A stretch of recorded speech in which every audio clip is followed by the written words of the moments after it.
Hello, this is Jen Rubin, and this is Jen Rubin's Green Room.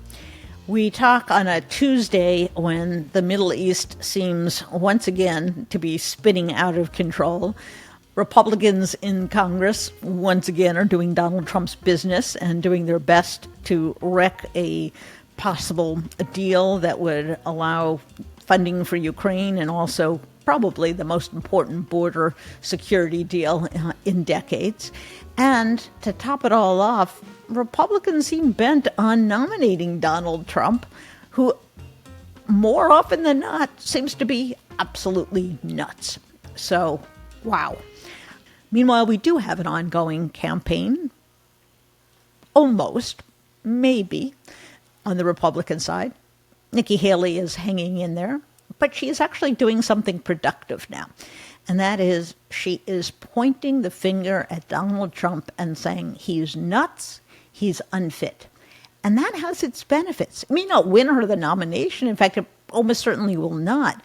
But it begins to penetrate the brains of Republicans, not the most MAGA of the bunch, but normal, kind of normie Republicans, fiscal conservatives, people who keep thinking that Donald Trump is better than the alternative. It begins to penetrate, and it gives Biden ammunition, and you are going to see increasingly him running against Trump's feebleness, mental defects, emotional unfitness, and that's going to become a bigger and bigger part of the campaign, I suspect. In particular, because he's going to be in courtrooms more and more. And unlike the civil cases, in criminal cases, he can't just get up and walk out. That doesn't work. He's got to sit there. And you can imagine his mental state is becoming more and more frayed as time goes on. So that is a problem. And then Congress. I was thinking the other day, what in the world do these people say in 2024? Elect the people who, if they had their druthers, would have shut down the government, would have defaulted on the debt, who overwhelmingly voted against the infrastructure bill, and who now are set to wreck a deal on the border? Gosh, vote for us. It's absurd, but they are absurd. And I think for the first time, perhaps, they are confronted with the results of their own chaos-producing machine. They actually may have to pay a price.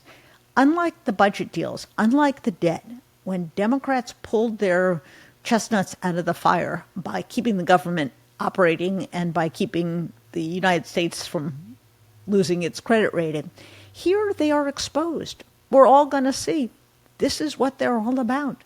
And to boot, they seem bent on going forward with one, if not two, impeachments. And I had to laugh the other day. Of course, they are trying to impeach Secretary Mayorkas because they don't like the border and because it's a good show for Fox. And you know who testified and said, really, I don't think there's any basis for this? Jonathan Turley. Jonathan Turley was the guy who defended Trump in his impeachment. So if you can't get Jonathan Turley to go along, are you really going to convince anyone this is anything more than a complete farce? Of course not. And they're doing the Mayorkas impeachment, presumably, because they have even less on President Biden. That's completely hit a brick wall.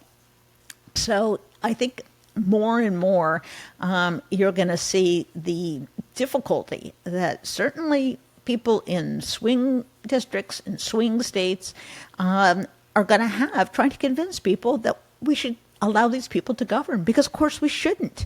They're dangerous. They're a absolutely malicious force.